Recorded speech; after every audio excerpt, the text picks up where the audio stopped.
एक बार बादशाह अकबर, बीरबल और सभी मंत्रीगण दरबार में बैठे हुए थे। सभा की कार्यवाही चल रही थी। एक एक करके राज्य के लोग अपनी समस्याएं लेकर दरबार में आ रहे थे। इसी बीच वहां एक व्यक्ति दरबार में पहुंचा।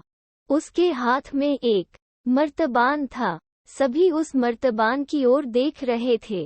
तभी अकबर ने उस व्यक्ति से पूछा, क्या है इस मर्तबान में?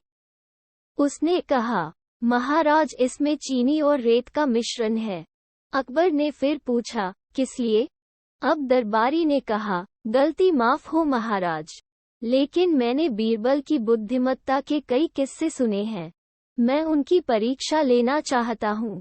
मैं ये चाहता हूँ कि बीरबल इस रेत में से बिना पानी का इस्तेमाल किए चीनी का एक एक दाना अलग कर दे। अब सभी हैरानी से बीरबल की ओर देखने लगे। अब अकबर ने बीरबल की ओर देखा और कहा, देख लो बीरबल, अब तुम कैसे इस व्यक्ति के सामने अपनी बुद्धिमानी का परिचय दोगे? बीरबल ने मुस्कुराते हुए कहा, महाराज, हो जाएगा, ये तो मेरे बाएं हाथ का काम है। अब सभी लोग हैरान थे कि बीरबल ऐसा क्या करेंगे कि रेत से चीनी अलग अलग हो जाएगी। तभी बीरबल उठे और उस मर्तबान को लेकर महल में मौजूद बगीचे की ओर बढ़ चले।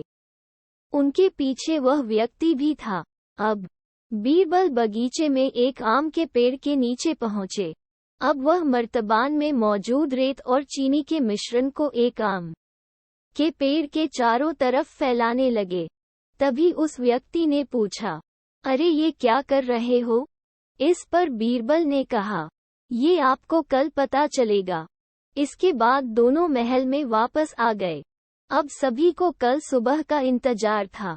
अगली सुबह जब दरबार लगा तो अकबर और सारे मंत्री एक साथ बगीचे में पहुंचे। साथ में बीरबल और रेत व चीनी का मिश्रण लाने वाला व्यक्ति भी था। सभी आम के पेड़ के पास पहुंच गए। सभी ने देखा कि अब वहां सिर्फ रेत पड़ी हुई है।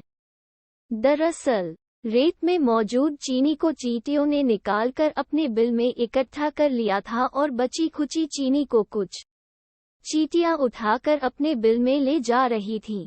इस पर उस व्यक्ति ने पूछा, चीनी कहाँ गई? तो बीरबल ने कहा, रेत से चीनी अलग हो गई है। सभी जोर जोर से हंसने लगे। बीरबल की यह चतुराई देख अकबर ने उस व्यक्ति से कहा, अगर अब तुम्हें चीनी चाहिए तो तुम्हें चींटियों के बिल में घुसना पड़ेगा। इस पर सभी ने फिर से ठहाका लगाया और बीरबल की तारीफ करने लगे। किसी को नीचा दिखाने का प्रयास आपके लिए हानिकारक हो सकता है।